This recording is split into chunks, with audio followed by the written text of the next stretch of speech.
Sa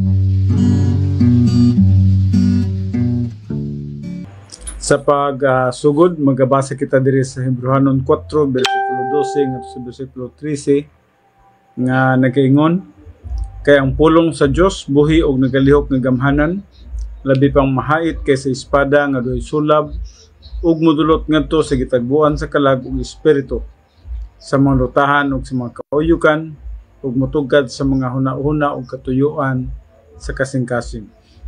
Ug sa pananaw sa Dios walay binuhat nga natago, hinunoa ang tanang butang, binuksan og dayag sa mga mata niya, kang kinsa magahatag ra unya kitag husay. Sa pagsugod mag-ampo kita. Amahan mo nga Dios nini nga takna sa kagabhion, kami magaduol na usab sa imong balaan nga presensya. Salamat sa opportunity sa pagpangalagad nga kanimo. Salamat sa pagkinabuhi nga in fellowship with you. Sa dihang nagagamit kami sa 1 John 1:9 kaya nagasaad ikaw, Father God, na kung kami name, mag-cite sa amuhang mga sala nga kanimo, ikaw limpyo ka namo sa tanang mga kahugawan.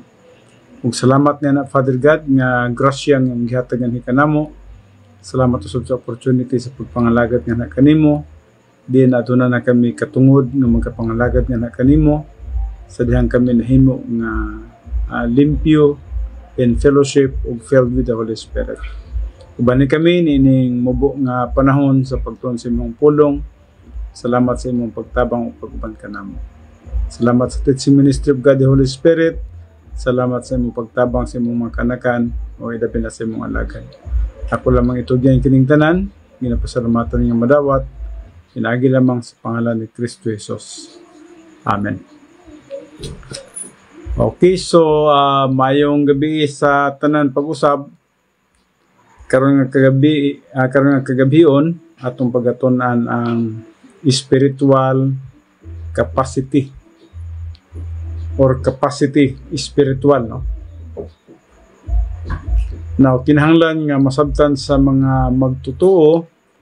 Actually, kining capacity spiritual, naghisgot kini siya sa usa ka magtutuong milabang nagikan sa spiritual childhood o na siya sa gitawag natong spiritual adulthood. O busa na siya capacity spiritual, no? O na siya capacity nga magkinabuhi nga espirituhanon. Diri atong pagasugdan, the inner soul attitude that gives the believer the ability to appreciate and enjoy the benefits of divine grace. So naghisgot kini siya sa usa ka magtutuo nga diha sa sulod sa iyang kalag aduna siya attitude, no? Nga diin isip sa ka magtutuo aduna siya ability to appreciate and enjoy the benefits of divine grace. Now, just remember nga, ang tanan manggod nga mga butang atong nadawat sa kalibutan is grasya gikan sa Dios. Ug busa ang kinabuhi sa usa ka magtutuo nga nagatubo ngadto sa pagkahamtong, mahimo siyang grace oriented. Ug sa diha nga mahimo siyang grace oriented, mao kana nga mapasalamaton siya sa mga grasya nga iya sa Dios. Ug walay ato niini, no? Ang kining tanan grasya sa Dios gikan sa atong kaluwasan ngadto na sa atong espirituhanon nga pagtubo, ngadto na sa mga provision sa atong mga panginhanglanon, ngadto sa pagkahamtong, ngadto sa opportunity sa pagpangalagad kaniya, o bisan man hangtod sa ato ang kamatayon, dying grace, o until such time nga moadto na ta sa langit, gitawag na itong surpassing grace. Kining tanan iya sa Dios, o busa kita mag-appreciate lamang sa grasya sa Dios nga atong nasabtan. Dili nato ma-appreciate ang Dios pag maayo kung dili nato masabtan kini nga subject, kining mga grasya nga iya sa Dios. Now, maturity, the goal of the Christian life, is where one acquires full capacity for life. So, sa dihang ang usa ka magtutuo, nagatubo na siya sa pagkahamtong, which is mo yung iyahang kalabuton o tumong sa iyang kinabuhi, nga nagatubo siya ngadto sa espirituhanong pagkahamtong sa iyang kristiyanong pagkinabuhi, mao kini ang dapit nga diin na ka-acquire siya sa gitawag na tong full capacity for life. Buti pa sabot na siya capacity sa iyahang pagkinabuhi. O gitawag diri full capacity for life tungod kay dili lang life capacity for life, dili apil na ang capacity for love o capacity for happiness. In fact, apil pa nini ang capacity for leadership o capacity for suffering. Kaya niyang madaog ka na siya. So, mao kining kinabuhi sa ka magtutuo nga nagatubo sa pagkahamtong. So, capacity for love, capacity for life, anak kini kaniya, ato kini siyang tagsa-tagsaon karon, no? Capacity for love, capacity for happiness, capacity for prosperity, and capacity for leadership, no? And even for suffering. So, matagsa-tagsa na to kini siya karon, no? Pan nagatuo kita nga dili gud nato kini siya mahuman, no? So, in God's plan, capacity for blessings must precede the conveyance of blessings. Now, importanteng masabtan nato kini siya, no? Kining capacity for blessings, maguna gini siya, no? Must precede the conveyance of blessings. Dili pwedeng ang conveyance of blessings kanang mga panalangin nga iya sa Dios ihatag niya sa usa ka magtutuo. Sa dihang kanang usa ka magtutuo, wala pay capacity for blessings, no? Dapat makasabot sa ang usa ka magtutuo sa iyahang kahimtang isip usa ka magtutuo nga nagagrow gid siya og aduna siya capacity sa blessings. Kay dili man ihatag sa Dios ang blessings kung wala ko siya maabot diri sa capacity for blessings, no? Dili na to usaypon nga ang Dios nagaprovide sa panginahanglanon, pero mas lahi man gud ang blessings nga gisgutan nining usa ka magtutuo nga miabot sa espirituhanong pagkahamtong. So mo kini in God's plan, capacity for blessings must precede the conveyance of blessings. So nasa kay capacity nga kung mabot man ang mga panalangin nimo, nahibalo ikaw og unsaon nimo paggamit sa imong panalangin. Lisod man po kayo nga tagaan ka nga wa pa kay capacity, no? Siguro basig ipanglabay ra nimo na siya, usik-usikan ra nimo ng mga panalangin, no? Busa ang Dios nahibalo man siya sa tanan ug tungod sa iyang kaalam, sa iyang pagka-omniscience, nahibalo siya sa imong capacity. O busa sa iyang plano, capacity for blessings must precede the conveyance of blessings. Diya na kaniya hatagan sa mga panalangin sa dihang nasabtan na niya ang imong capacity.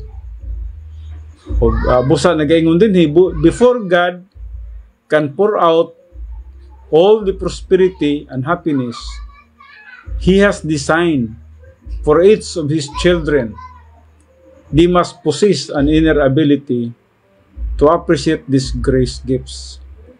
Mao kining gisgutan sa Isaiah 30 verse 18. Usa ka magtutuo nga nakahibalo siya sa mga grasya, mga gasa nga gikan sa Dios, o kabalo siya mo appreciate, kabalo siya mo gamit niini balik ngadto sa paghimaya sa atong buhi nga Dios. And then God can prosper believers who have the capacity, because such prosperity does not distract from their spiritual growth and service. So mo nang usa ka butang din nga dapat natong masabtan nga ang Ginoo mag-prosper na sa usa ka magtutuo tungod kay nakahibalo naman siya sa capacity sa usa ka magtotoo nga kung hatagan siya og prosperity, dili siya ma-distract gikan sa iyang espirituhanong pagtubo o sa iyang pagpangalagad. So ang Diyos ang nahibalo niya. Nahibalo siya nga kung panalanginan ka o panalanginan ta tungod sa atong espirituhanong pagtubo o tungod sa atong capacity for life, ang Diyos nahibalo nga sa dihang hatagan kita niya sa mga panalangin, dili kita ma-distract, dili kita ma-destroy, dili madaot ang atong spiritual growth and service. Damor nga magatubo kita o damor nga magapangalagad kita ngadto kaniya. So, atong nakita din di ay ang Diyos nagkatanaw sa ato ang soul. Nakita niya ang atong kalag kung asa nakita taman sa atong espirituhanon nga pagtubo. Nagabasi ang iyang capacity for blessings. Now, just remember lahi ang capacity for blessings o kining gitawag blessings nga atong nadawat sa dihang dili pa kita hamtong. May kalainan no? Kasi nag-iskot mong guni siya may tungod sa matured o sa dili matured. Kung dili matured, providean kasi mong mga panginahanglanon. Pero kung matured ka, mas napay blessings nga maabot nga na kanimo tungod kay ang Dios nahibalo sa imong capacity. Mo nang God can prosper believers who have the capacity, because such prosperity does not distract from their spiritual growth and service. So, di ka ma-destroy kung na may prosperity blessings, no? Just remember nga ang prosperity o sa kadelikadong testing. Daghang mapakyas din kung wala pa siya capacity.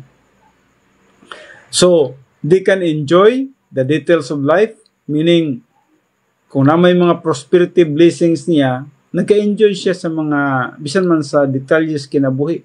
Matag, detalyes sa kinabuhi, nagka-enjoy siya.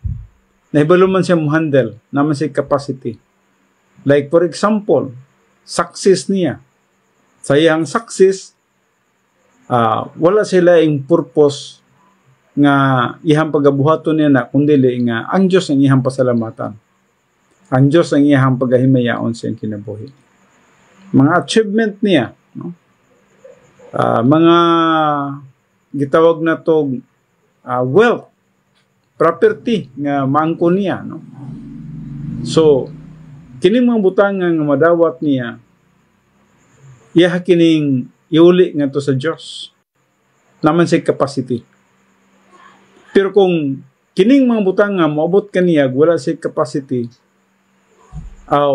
pwede nga gamiton niya kini para sa iyang kaugalingong kahimayaan or a provision loss, no? So, kini siya nga magtotoo, they can enjoy the details of life. Magmalipayon gid siya sa iyang kinabuhi tungod kay nasa capacity. Bisan man gani sa iyang romance o sa iyang sexual life, mag-enjoy siya ini. Sa iyang success, achievement of wealth.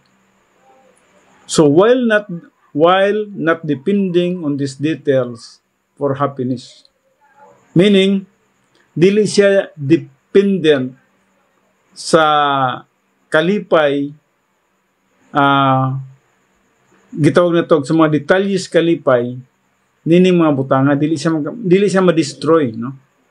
Ang iyang kalipay magpabilin diya sa Ginoo, sa pagpangalagad sa Ginoo. Dili tong pseudo happiness, no? So this inner capacity is undiminished and even strengthened by the challenges of undeserved suffering.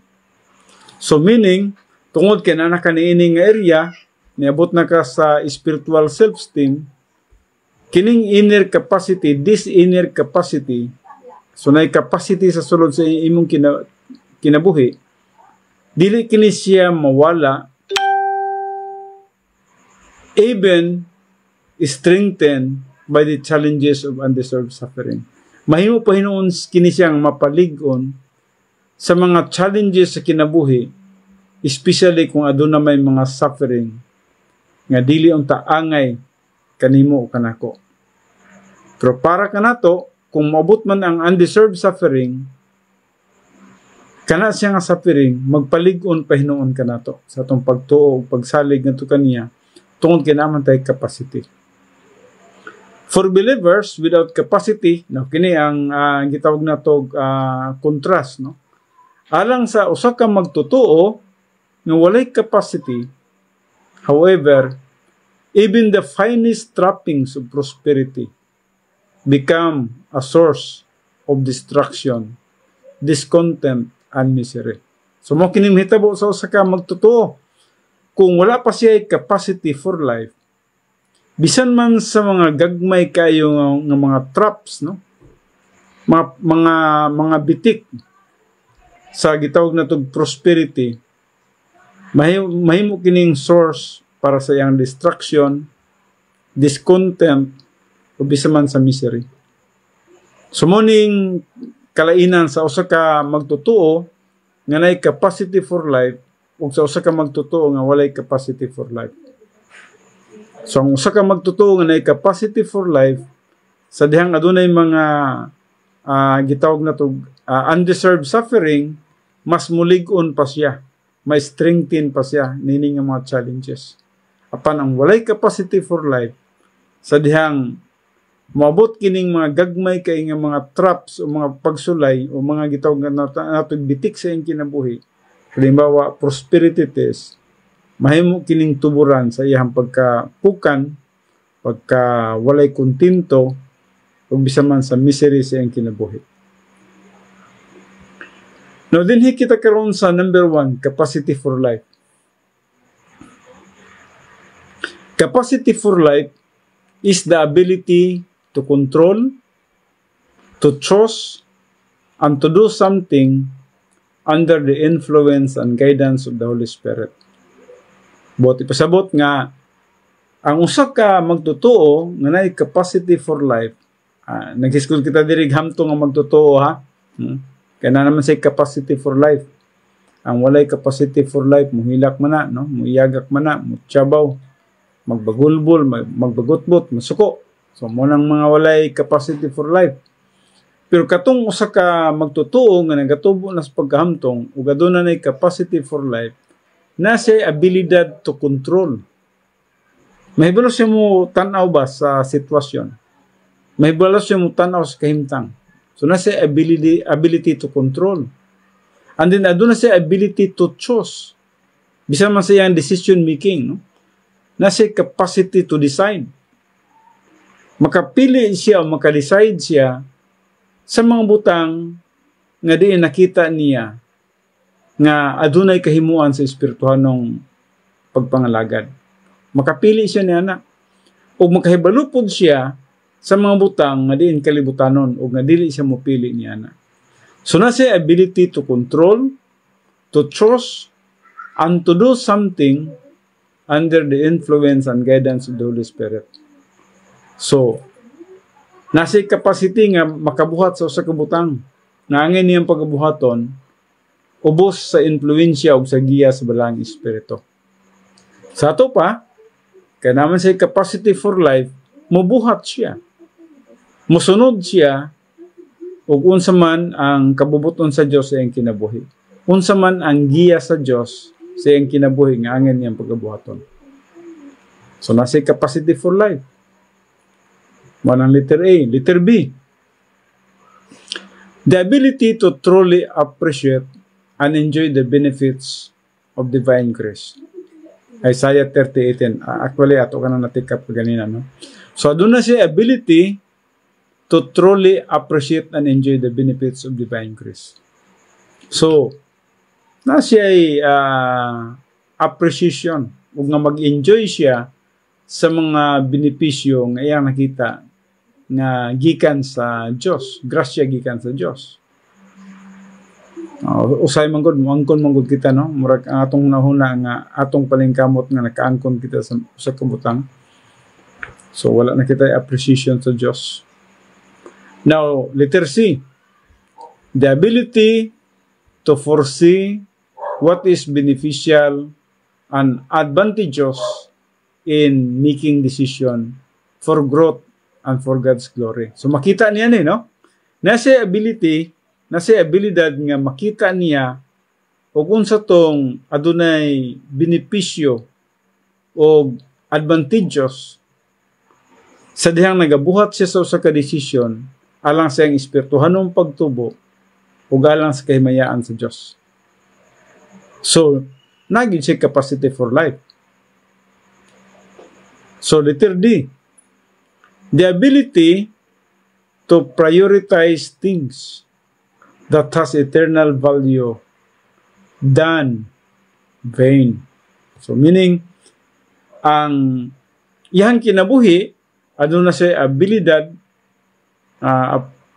ability nga iyang i-priority ang mga butang nga diin espirituhanon na i-value sa eternity o dili sa mga butang nga kakawangan lamang. So, makita niya kana siya, no? That's why his priority is mga espirituhanong mga butang. Ang iyang priority mo ang mga butang nga langit nun. Ang iyang priority mo ang mga butang nga ang Diyos na himaya sa iyang kinabuhi. And then letter E, for believers without capacity. No, adto ta sa magtotoo nga wa pay capacity ha. For believers without capacity, however, so even the finest trappings of prosperity become a source of destruction, discontent, and misery.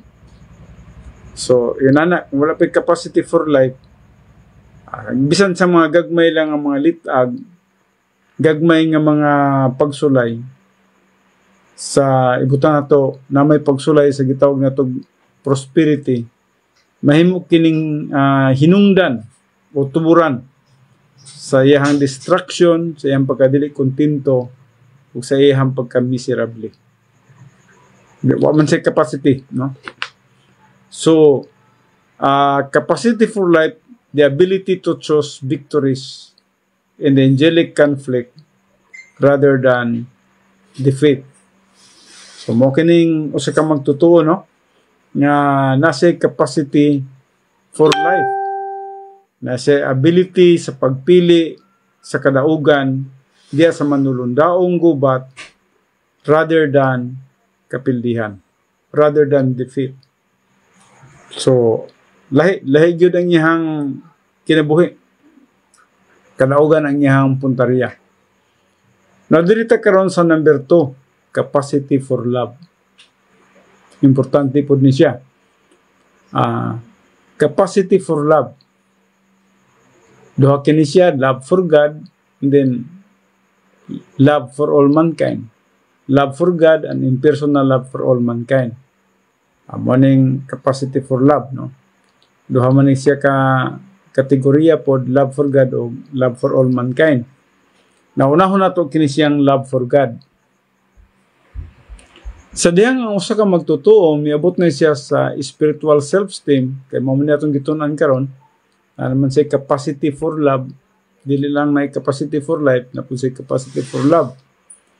Now, diri sa love for God, iyang nasabtan ang gugma sa Diyos.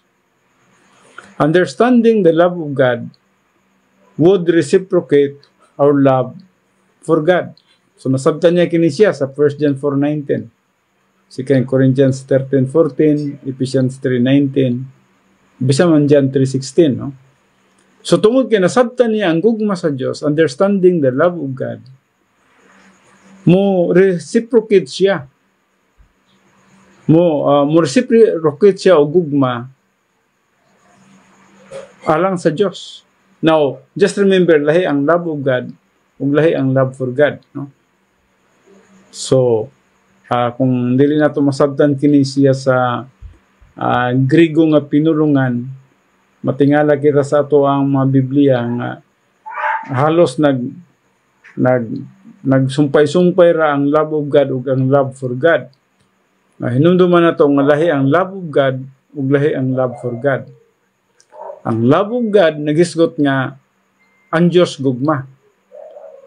Wala pa tas kalibutan, ang Diyos gugma na. Wala pa ta nahimugso, ang Dios nagplano na sa iyang grasya nga iyang luwason ang tao sa atong kasalanan dito sa cross. Wa pa'y tao ha? Wala pag-ibuhat si Adan o si Eva. So, ang iyang gugma, mauna nga iyang ipadala ang iyang bugtong anak nga si Kristo Jesus. Billions of years. Wa pa'y tao. Imagine that, billion of years. Ngayon kita billion of years tungod kay ang Diyos manggod, wa manggod sa sinugdanan. So kung maghiskot og walay sinugdanan, bisan pag moyong kag billions of years, wala sa sinugdanan. Pwede pa trillion nimo. No? So billions of years ang Diyos nahigugma na nato. O ato kana siyang klaro nga nasabtan sa dihang si Jesus Christ nagpadayag o nag-adto sa cross o iyang gihatag ang iyang kinabuhi, iyang kinabuhi alang lamang sa gitawag nato pagbayad sa tanan natong mga sala. So, atong nakita din ha, mao kana ang love of God. Og sa dihang nasabtan nimo kana siya, sumala pa sa 1 John 4:19 nga siya ang unang nahigugma kanato. He first loved us. Dili kay kita ang unang nahigugma niya, no? Siya ang unang nahigugma kanato. Bisan man sa 2 Corinthians 13:14, Ephesians 3:19, o bisan man ang John 3:16, no? Ang Dios ang unang nahigugma kanato. Og sa dihang nasabtan nato ug unsa day kadako ang gugma sa Dios ngani kanato, mao kanang mo reciprocate ta. In response sa gugma nga atong nasabtan sa iyang paghigugma nato, mo nang muingon pud ta nga ako gid ang higugmaon ang Dios. O mo nang gitawag nato reciprocal love. Ang pulong reciprocal love is the love of the believers for God. So muna ning atong gugma nga to sa Dios. Mo gamit gani tag love for God, nagpasabot nga mga magtotoo kana nga nahigugma sa Dios. Dili biya na basta-basta nga makabot nato, no? Kanang muhigugman nata sa Dios. Kay usually ang ato yung kinabuhi kuan yun, sukwahi yun. Di ta basta-basta magkahigugma sa Dios, no? Hantod nga dili ta magatubo nga to sa pagkahamtong. Hantod nga dili na to makamabot ang capacity for love. Di ta kahigugma sa Dios. Basig naguna-una lang ta nga daghan ako gibuhat para sa Dios, so gihigugma na nato siya, no? Dili, no? Mahigugma nimo ang Dios little by little, progressive siya. Sa dihang nagapadayon ka sa pagtuon sa pulong sa Dios, og nasabtan nimo sa pulong sa Dios, og unsa day kadako ang gugma sa Dios ngani kanato. In that while we were yet sinners, Christ died as a substitute for us. So tungod niya na Roma 5:8, imuhang masabtan nga grabe day, no? Bisan sa akong pagkamagkasasala, gihigugma ko sa Dios. Ug ang iyang gugma walay pagkausab bisan pag unsa kadako, unsa ka daghan ang akong sala. Gihigugma ko sa Dios. Ug sa diyang nasabtan nimo ang Dios, nasabtan nimo ang gugma sa Dios, mo nang mo reciprocate ka. Mo reciprocal o gugma. So true reciprocal love demands the function of two categories of love for God. Now, ang reciprocal love, ang pagbalos nimo sa paghigugma nga to sa Dios, nagdemand siya og duha ka function of two categories of love for God in the believer's soul. So duha kini siya. Duha ka sa reciprocal love, kinahanglan kini siya, demands the function, kinahanglan nga mag-function kining gitawag na to duha ka kategorya sa gugma ngadto sa Dios alang sa gitawag na to mga kalag sa mga magtotoo. Now, unsa man ning number 1? Ang number 1 gitawag na to kini siya aggressive love. Nungan gitawag kini siya aggressive love. Aggressive love which is advancing in the spiritual life. So, two categories of love for God in the believer's soul. Number one is aggressive love. Mas maning aggressive love? Aggressive love which is advancing in the spiritual life. Mao kining usa ka magtotoo nga diin ato nakita siya nagaabanti siya ngadto sa espirituhanong pagtubo. So, ning sugod na ang iyang gugma sa Dios sa iyang pagpangandoy nga magatubo sa spiritually. Diha aggressive ang tawagan na, aggressive love. Aggressive love is characterized by enduring the devotion to God. Enduring devotion as the aggressive function of the soul is the persistent, vigorous pursuit of cognition, metabolism, and application of Bible doctrine. So, mo kini hitabo sa usa ka magtotoo. Magsugod sa siya sa gitawag aggressive love. Kuha na siya, patuloy na siya nga nagatuon sa pulong sa Diyos, advance sa pagtuon sa pulong sa Diyos. Advancing in the spiritual life, so sige siya tuon sa pulong sa Diyos. So enduring devotion as the aggressive function of the soul, mao kini siyang persistent, makanunayon, vigorous, ligon, strong, vigorous pursuit of cognition, na siya ay ligdong o ligon nga gipangandoy nga iyang matunan ang pulong sa Dios, metabolize ang pulong sa Dios, and then ma-apply ang pulong sa Dios, an application of Bible doctrine. So mo kanang naa sa kinabuhi sa usa ka magtotoo nga niabot na siya nining gitawag nato espirituhanong paghamtong. Miabot na siya sa capacity for love. Na siya ay kapasidad nga muhigugma sa Dios. Pero sa iyang paghigugma sa Dios, nagsugod siya nining aggressive love. So, atake na siya, no? Ang iyang pag-atake niya na mo nga kung asa tong pagtuon sa pulong sa Dios, maminaw gyud siya. Kinsa tong nagtudlo sa pulong sa Dios, maminaw gyud siya. Nagapangita siya sa iyang right pastor teacher.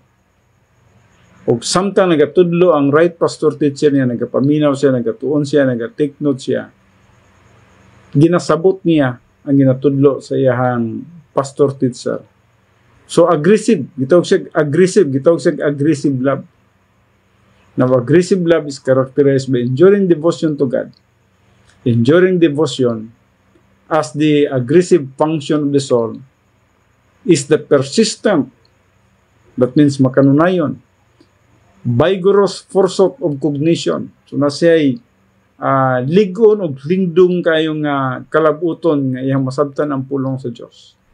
Metabolize, bot niya pasabot nga, madigest yun niya ang unsay bot pasabot sa pulong sa Diyos. And then, application of Bible doctrine. Yang gina-applikar o unsang iyang nasabtan. So, dinha ang aggressive love. Nawan hita karon sa responding love. Unsay kalainan nila sa responding love. Ang aggressive love, which is advancing in the spiritual life, mao kanang pagtuon sa pulong sa Dios. Ang responding love, which is worship of God. So dinhi mahimong tinuod ang imong pagsimba sa Dios. Kaya sa inyo man ta nga, asa man ka mo simba ko. Pero wala ko sa imong buot ang tinuod nga pagsimba. Pero sa dihang nagatubo kas pagkahamtong, ang imuhang paghigugma sa Dios, mahimong tinuod diha sa imong pagsimba sa Dios. Ug mo kanang nakay genuine worship. So responding love, which is worship of God. So true worship of God is accomplished only in the power of the filling of the Holy Spirit and under the principle of responding love. Mo kanang John 4:24. Sa dihang tinuod na ngay mong gihigugma ang Dios sa imong kinabuhi, yes, nakalabang na kanitong aggressive love, no? Sige na kagtuon sa pulong sa Diyos, persistent niya, ginasabot nimo ang pulong sa Dios, ginamitabolize nimo, and then sugod na kag-apply sa pulong sa Dios, hangtod nga ang imong kinabuhi nakakatun na og gusto na nimo nga ang Dios gyud mahimaya sa imong kinabuhi. Dinha na magsugod ang gitawag na to true worship. Mo na ng true worship. Ang true worship mo na ng responding love. Nag-respond na ka nga tinuod sa imong pagsimba ngadto sa Dios tungod sa imong paghigugma kaniya. So mo na no true worship of God is accomplished only in the power of the filling of the Holy Spirit. So puno ka sa Balangin Espiritu, naibaro na ka, you are in fellowship with God, you are clean before God, makasimba ka kaniya. So under the principle of responding love sa John 4:24, no? Masimba nimo ang Dios sa espiritu ug sa kamatuoran. Pero kung wala ikaw nakahibalo sa sistema, dili ka makasimba sa atong buhi nga Dios. Para sa imuha ang mga gawa sa imong baba sa imong pagkanta, wala ra to, di ganito kabot sa atop sa simbahan. So walay ka tinuuran ang imong pagsimba kaniya. Mahimo lang at tinuod ang imong pagsimba kaniya sa dihang ning tubo ka nga sa pagkahamtong ug nga kay capacity for love, the love of God and the love for God.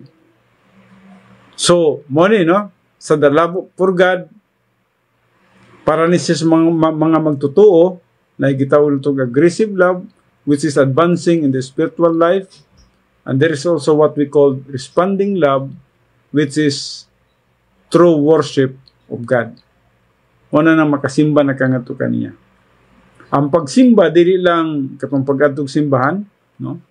Kundi sa matag minuto sa imong kinabuhi nga you are in fellowship with God, you are clean, you are filled with the Holy Spirit, imong nasimba ang Dios, imong nahimaya ang Dios. Sa bisan asa mong dapit, ibutang nato na baka sa trabahuan, ibutang nato na baka sa imong biyahe, biyahe ba ka abroad, biyahe ba ka og layo-layo, no? Bisan pa niya na, nagkinabuhi ka nga in fellowship with God, ug sa imong pagkinabuhi nga you are in fellowship with God, yes, imong nasimba ang atong buhi nga Dios. So, worship is concentration on God and His Word circulating in the soul of the believer. So, muna, worship is concentration on God and His Word. Ngayon naman ta sa simbahan. Nagasimba ta sa Dios diya siyang pulong. Atong gitunan ng iyang pulong ug unsa kanindot ang iyang pulong nga adunay benepisyo nga sa atong kinabuhi. Mo nang pagsimba. Mo nang responding love, which is worship of God. So, diri na gayon, worship is thinking with the mind of Christ. Makasimba de ikaw sa dihang ang imong panghunahuna uban diha sa hunahuna ni Kristo. Sa dihang pareham mo sa panghunahuna ni Kristo Jesus, nasimba nimo ang Dios, which is an expression of the believer's love and respect for God. So, ang iyang giskutan din no? Nga ang usa ka magtutuo nga nagasimba sa Dios, nakasimba sa Dios tungod kay ang iyang hunahuna mo si Kristo. Ug nagkapareha sila, si Kristo Jesus ang hunahuna ni Kristo, napod siya ang hunahuna. Busa, tinuod nga makasimba siya sa Dios kay parehas lag hunahuna ni Kristo. Mga butang espirituhanon. The mind of Christ nasa iyang kinabuhi, which is an expression of the believer's love and respect for God in response to God's love for him. So, bali sa iyang nasabtan nga gugma sa Dios in response o reciprocal love iyang nahigugma sa Dios. Iya usab nga ginahigugma ang Dios. So muna ng duha, no? Aggressive love, which is advancing in the spiritual life, and responding love, which is worship of God. Tinuod nga pagsimba sa Dios. So, aggressive ug ang responding nahitabo. Mao ka nang iyang ginasimba ang Dios. Mahimaya na ang Dios iyang kinabuhi. So, with this reciprocal love for God, the believer has a mental attitude culminating in the occupation with Christ. So, mo kaning usa ka magtotoo, no? Sa diyang na sa reciprocal love for God, nagpasabot, gihigugma na niya ang Diyos, na nasa aggressive love, na sa responding love, kini siya nga magtotoo, aduna siya mental attitude. Sabot nga, diha sulod siya ang kalag, naana siyang panghuna-huna, kanunay si Kristo. So, si Kristo na ang nasiyang kalag. And to be always in fellowship with Him. So, muna nung nasa yung panghuna-huna, no? Not only nga si Kristo na ang nasa yung huna-huna, kundi na nasa yung huna-huna nga kanunay siya nga in fellowship with the Lord Jesus Christ. Nawan hita karon sa letter B, impersonal love for all mankind. Humanata sa tong gitawag na tong love for God, no? Ang love for God na divide sa duha, aggressive love o gitawag na tong responding love, no? Aggressive love katong nagatuon ka sa pulong sa Dios, aggressive, no? O nagatubo ka nga sa pagkahamtong, so sige kag tuon. Aggressive love, no? Nakaigugma sa Diyos, so nagatuon ka sa pulong sa Diyos. Ang responding love, katong ang imong kinabuhi na gyud, mo na'y tinuod nga nagsimba nga to sa Diyos. So tinuod nga pagsimba nga to sa Diyos ang responding love. Nana sa imong kalag nga ang Diyos gusto nimo mahimaya sa imong kinabuhi. So mo nang nag-respond ka. So mo nang atong gugma nga to sa Dios. Nawan hita karon sa atong gugma nga to sa atong isig ka tawo. Impersonal love for all mankind. Dito ta sa human na ta sa atong paghigugma nga to sa Dios, no? Karon din hinata sa atong paghigugma nga to sa atong isig ka tawo. Now just remember napata sa capacity for love, no? Sa capacity for love. So diri na ta sa impersonal love for all mankind. Now, sa impersonal love for all mankind, letter A, an unconditional, gitawag siya walay condition, relaxed mental attitude toward the entire human race. Muna siya, no? Relax ang atong panghuna-huna sa tanang katauhan, sa kalibutan. Relax ta, no? Buot pasabot nga wala ta nagunahunag dautan nga to kanila, wala ta nag-take advantage sa ilaha, wala ta tanan nga mga negative nga mambutang, wala tay panghuna-huna nga to kanila, no? So walay kondisyon, no? Kaya wala man gud gisugo sa Dios og personal love, kay di man gud nato kaya nga mahigugmang tao personally. Kung personal love man gud ang tao, kung makasala, di naman kung nato higugmaon. Di na nato kaya higugmaon ang tao nga makasala sa tuwa. Busa, ang gisugo sa Diyos nganhi ka nato, impersonal love. Atong higugmaon ang atong isig ka tao nga walay kondisyon. Unconditional. Relaxed mental attitude toward the entire human race. So, sa to pa, ang relaxed mental attitude nagtudlo kini siya nga ni kanato nga wala tay mga negative nga mga panghuna-huna against sa uban, no? Para sa tuwa relax sa gitan, o ta naghuna-huna binuang sila, ha, wa po ta naghuna-huna nga binuangan ta nila, no? So letter B, The function of the believer's virtue toward other people. Gitawag na to ni siya virtue. Kaya nga naman, ang usa ka magtotoo, dili maka-function basta-basta nini kung wala siya nagatubo sa pagkahamtong. So, muning virtud ni, no? Power, no? Nasa virtue, nga din kaya niyang mahigugma ang usa ka tawo. Bisan man ang usa ka tawo, dili angayan niya nga higugmaon. So, unlike personal love, which emphasizes the attractiveness of the object of love. Ang personal love, muhigugma jud kaniya kay ganahan man ka sa iyahang kinabuhi. So kung ganahan kasi ang kinabuhi mo nang muhigugma ka sa iya, mo nang personal love. Gihigugma nimo siya tungod kay nakita nimo siya nga maayo sa imong kinabuhi.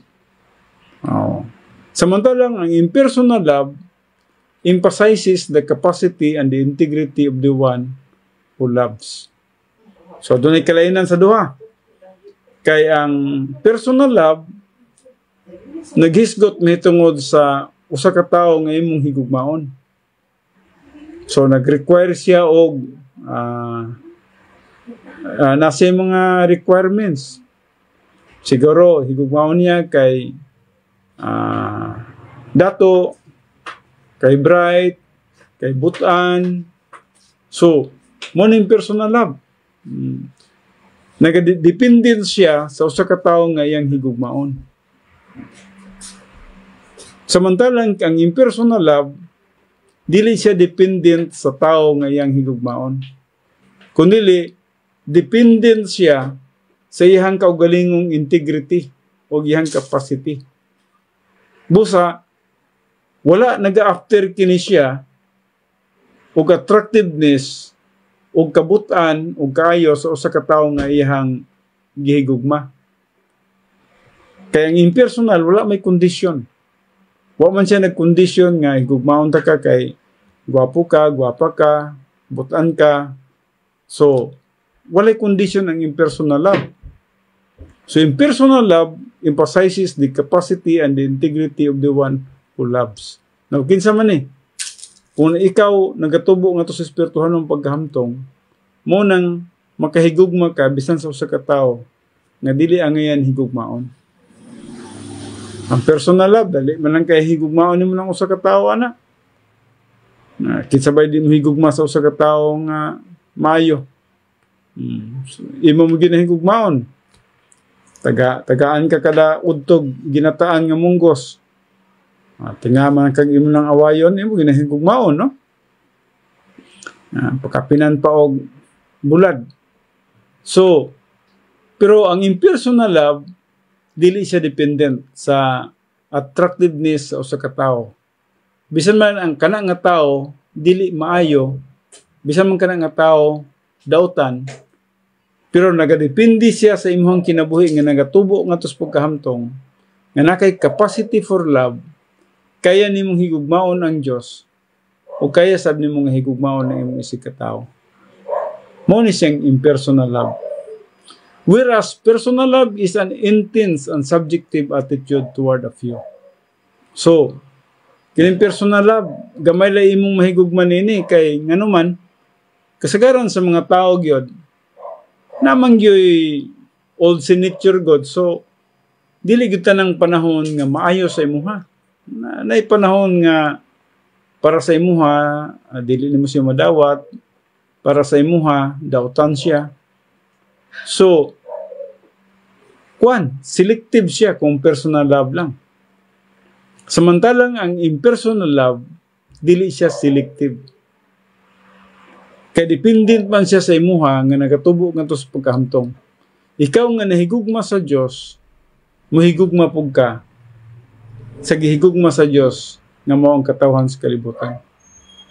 So, impersonal love is a relaxed mental attitude toward everyone, toward friend or enemy.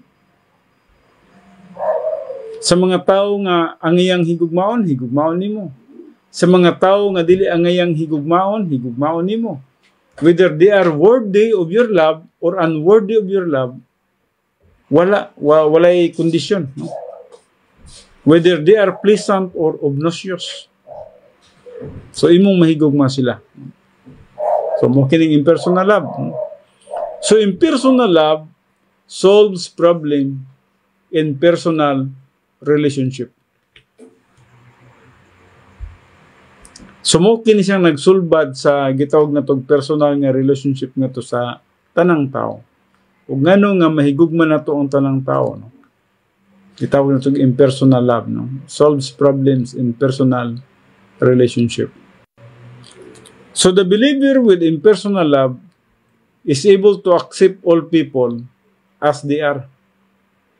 So sa diyan nakakatun na kanini nga pagtulunan o nahigugman na nimo ang Dios. Kung nahigugman nimo ang Dios, mahigugma pud ka ngadto sa imong isig ka tawo kay motivational virtue ba yan ng paghigugma sa itong isig ka tawo. Di man ta pwede nga mahigugma sa Dios nya, di na to higugma ng iyang isig ka tawo, ang atong isig ka tawo. Kung higugma na to ang Dios, mo reflect ang atong gugma sa Dios ngadto sa atong paghigugma sa atong isig ka tawo. So the believer with impersonal love is able to accept all people as they are, without demands for reciprocation. So ang atong paghigugma nila walay katumbas, no? Walay expectation nga bayaran ta, walay expectation nga balusan ta, no? Without reaction or retaliation. So this unconditional attitude is stable and enduring. Colossians 3:12 to 14, o bisa man sa 1 Peter 3:8 to 9, o Matthew 5:44. Kani Matthew 5:44 jud kay higugma ang imong kaaway, no? Murag kung imong naon imposible jud. Pero gisugo man ta ni Jesus Christ nini, matud pa niya, higugma ang imong kaaway. Unsang klaseng gugma? Dili personal. Kaya di ka kahigugma sa imong kaaway. Unsang klaseng gugma ang gisugo ni Jesus Christ ato impersonal. Higugma ang imong kaaway, bot ipasabot nga kinahanglan di ka magkondisyon. Kaya kung magkondisyon ka, dili nimo mahigugma imong kaaway. Makahigugma lang kasi imong kaaway kung gamitan nimo impersonal love. Kaya ang impersonal love walay kondisyon. Kaya nita sa ikatulo, capacity for happiness. Manatas capacity for life, capacity for love, o karon niyata sa capacity for happiness. No? Now, ang usa ka magtutuo nga nagatubo nga sa pagkahamtong, nagyud siya capacity nga malipayon siya. Dili man siguro kinahanglan nga magsige siya katawa, magsige siya agik-ik, dili man nga nagisgutan sa capacity for happiness. Kundi sa sulod sa iyang kinabuhi, happy siya sa bisan unsa mang circumstances sa iyang kinabuhi. Nasi tinuod nga kalipay sulod sa iyang kinabuhi. Mo ning gisgutan diri sa capacity for happiness. Letter A, God is the source of true happiness. Now, just remember nga, ang Diyos mo ang tuburan sa tinuod nga kalipay. Psalms 43:4a. In eternity past, God designed a grace plan whereby He can share His perfect happiness with man in time. So, naibalo kita nga, ang Diyos gyud mo ituburan sa tanang kalipay kay siya, wag ipanahon sa iyang kinabuhi nga wala siya nagmalipayon. Ang Diyos malipayon sa tanang panahon. Di man siya ma-surprise. Di man pareha sa tuwag, makuratan ta, mawala ang atong kalipay, masukuta, no? Ang Diyos kaya di man siya ma-surprise. Naibalo man siya sa tanan. O gawas man niya na, ang essence po niya is perfect, righteous, immutable. So, buti pasabot nga, wa siya pagkausap. So, God is the source of true happiness, sa Psalms 43:4a. So, in eternity past, wala pa'y tao nga nahimog sa kalibutan. Ang Diyos nag-design na, God designed a grace plan whereby He can share His perfect happiness with man in time. So, Mo ni iyang plano. In eternity past pa. Billions of years pa. Nga diin, ang iyang kalipay, may share niya ngadto sa mga tao sa kalibutan. So he can share his perfect happiness with man in time. Now, this is possible only through man's regeneration and subsequent perceptions of Bible doctrine. So mahitabo kini siya alang sa usa ka tawo nga na tawo na pag-usab, nagpasabot na born again na siya, spiritually alive na. And then, ang subsequent perceptions of Bible doctrine. So, sa iyang sige pagtuon sa pulong sa Diyos. Mao kini ang design. Maluwas ka, unya, magatubo ka, pinagi sa pagtuon sa pulong sa Diyos. So, dinha, magmalipayon ka. Hebrews 3:18, Matthew 4:4, John 15:11, and John 15:11, ka nag-iskot kini siya may tungod sa ang iyang kalipay nga iyahang maihatag nga ka na to, no? Philippians 4:4. Rejoice forevermore. 1 Thessalonians 5:16. Magyapon. And then John 17:17. Now, plus happiness, no? Gitawag na to kinsiya plus it's or happiness, no?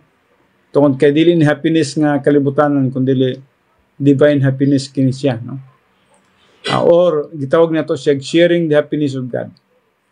Sharing the happiness of God is the maximum genuine happiness attained by the believer who reaches spiritual maturity. Ato pa, naggamit gapon sa direct spiritual maturity.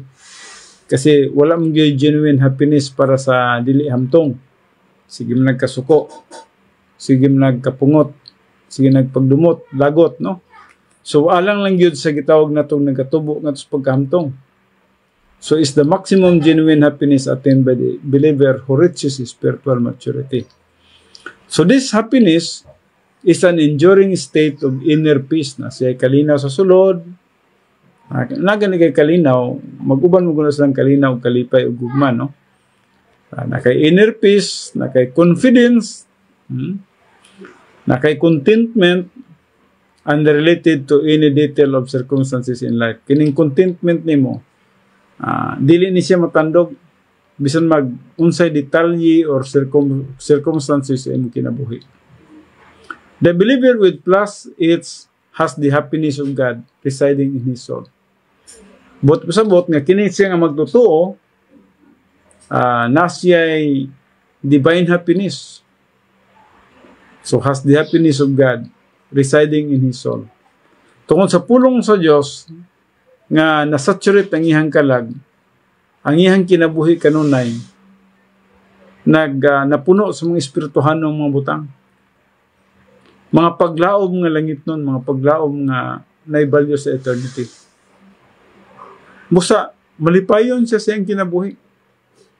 Na siya ay tinuod nga kalipay, tungod kang iyahang paglaom, nakafocus sa mga butang nga espirituhanon.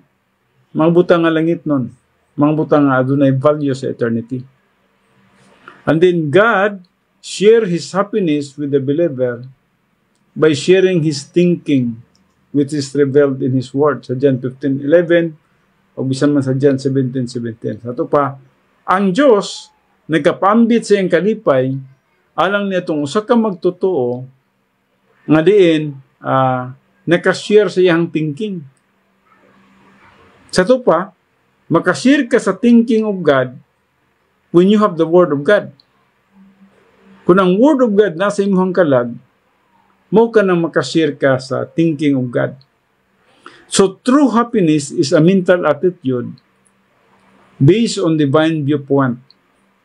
Balik ko na ko, importante ni siya. True happiness is a mental attitude based on divine viewpoint. So makabaton lang kag tinuod nga kalipay, pinasikat sa imuhang mental attitude nga nakabase sa Diyos nun nga panglantaw. So when God's thinking becomes the believer's thinking, so yun na ning hitabo. Kung unsa ang panghuna-huna sa Diyos, and then ang huna-huna sa Diyos, mahimo sab nga huna-huna sa kamagtotoo, the believer shares in God's happiness. Balik ko na ako, kaya importante ni siya, no? Rag din hita magtapos. God's thinking becomes the believer's thinking. Kung ang huna-huna sa Diyos, mahimo nga huna-huna usab sa usa ka magtotoo, the believers shares in God's happiness. Ngano man, ang huna-huna sa Diyos, mo po na yung huna-huna. Kung ang huna-huna sa Diyos, perfect, malipay yun. So, ang huna-huna po din mo is perfect, di, malipay yun ka po. O kung sang huna-huna sa Diyos, nagabase sa divine viewpoint, the mind of Christ, sa 1 Corinthians 2:16, mao ang imong huna-huna, ang huna-huna ni Kristo, mao po imong huna-huna, so, nakaambit ikaw sa kalipay sa Diyos. So, the believer shares in God's happiness. Sa Jeremiah 15:16, bisa man sa Romans 12:3, no? Nga, girenovate ni mong mind, o ay imong thinking na change into the thinking of God. So, na-change ang imong thinking. Imbis ang thinking nimo is kalibutanon, ang thinking nimo nahimong Diyos nun. So, nag-think ka sa mga butang nga mao ang huna-huna sa Diyos. Nagkabase siyang pulong. Ubusa, nakashare ikaw sa gitawag na to, happiness of God. So, diri natin istaposo, no? Wisdom is the basis for happiness. Kinahanglan, nadyo kay kaalam. Ang kaalam, makaplagan na to sa pulong sa Diyos. So, sa imong makanunayan nga pagtuon sa pulong sa Diyos, mao ka na ang basihanan alang sa imong pagbaton og tinuod ni kalipay. Mao ka nang giingon sa Proverbs 3:13. How blessed, meaning happy. How happy is the man, that means the believer, who finds wisdom in the Word of God. And the man who gains understanding of doctrine, sa Proverbs 3:13. The believer who finds wisdom is the believer who learns and metabolizes Bible doctrine and applies it to experience. So the Bible uses the term plero. Na po yung word nga plero. Nga itong makita din na sa John 15:11. No? The Bible uses the term plero, translated made full. Mahimo kang makabaton og tinuod o mahimong kalipay makumplito. No? Made full and complete. To indicate that attaining happiness is a process. Yes, makabaton kag kalipay sa Dios, process gini siya. Kinahanglan nga imong tunan ang pulong sa Dios, tuon sa pulong sa Dios hangtod nga motubo ka nga sa paghamtong. And then ang pulong sa Dios na nasa imong kalag, mahimo na nimo ang pulong sa Dios, ang pulong sa Dios mo ang mind of Christ. So mahimo na ang imong mind sama sa mind of Christ. So makashare na ka sa happiness of God. So completed happiness is spiritual maturity. The believer who functions under consistent post-salvation, epistemological rehabilitation will eventually achieve this enduring, genuine happiness. So the word consistent post-salvation, epistemological rehabilitation, bot nga pasabot, kining makanunayon nga pagtuon sa pulong sa Dios human sa imong kaluwasan. No? Kining sa diyang naluwas na ka, nagkapadayon ka pagtuon sa pulong sa Diyos, mura ba girehab ni mo ang imong soul? Kaya imong soul, puno man na siya o kalibutanon nga panghuna-huna. So girehab ang imong soul, para nga ang kalibutanon panghuna-huna, mahinahinay siya kawala. Makambyuan o Diyos nun nga panghuna-huna. So morning bot pasabot sa consistent post-salvation epistemological rehabilitation of the soul will eventually achieve this enduring genuine happiness. Mo na makakaplag ka og tinuod nga kalipay. Sa Psalms 119:2 describes believers whose priority is Bible doctrine. So sa Psalms 119:2 naga-describe siya sa usa ka magtutuo, sa mga magtutuo nga diin ang ilang priority God mo ang pagtuon sa Bible doctrine. Mo nang how blessed, meaning how happy are those who observe His testimonies. Itong obserbaran na itong ihang mga mandates, who seek Him with all their heart. Then ginapangita, ginato siya sa tibok na itong kalag. Now, the Holy Spirit is the power source for sharing in God's happiness. Morning sa John 14:26, John 16:13, Romans 14:17, Romans 15:13, o bisa man sa Galatians 5:22, nga the fruit of the Spirit is love, joy. The fruit of the Spirit is joy. So, sa diyan kita puno sa balang Espiritu, ang balang Espiritu mo produce sa sulod nato og tinuod nga kalipay. Okay, mga kahigalaan, mga kaigsunan, dinhi lang sa tama ng atong pagtuon karon sa pulong sa Dios. And I just do hope nga aduna kamoy na katunan sa atong pagtuon. Mag-adto kita sa pagampo. Amahan na mo nga Dios, nagahatag kami og pasalamat pagdayeg paghimaya ang anak kanimo bisan man sa mga pulong sa Dios nga imong ginahatag nga ni kanamo. Naghatag ka og dugang pagkaon sa among kalag, nga diin kami magmalipayon, magiging kontento sa among kinabuhi, masaligon sa imong mga pulong, samtang naghulat kami sa imong pagbalik. Salamat sa tanang grasya nga imong gihatag nga ni kanamo. Ginauli na mo ang tanang pagpasalamat pagdaig, ang paghimaya ang anak kanimo, pinagi lamang sa pangalan ni Kristo Jesus, atong Diyos ug atong manluluwas. Amen.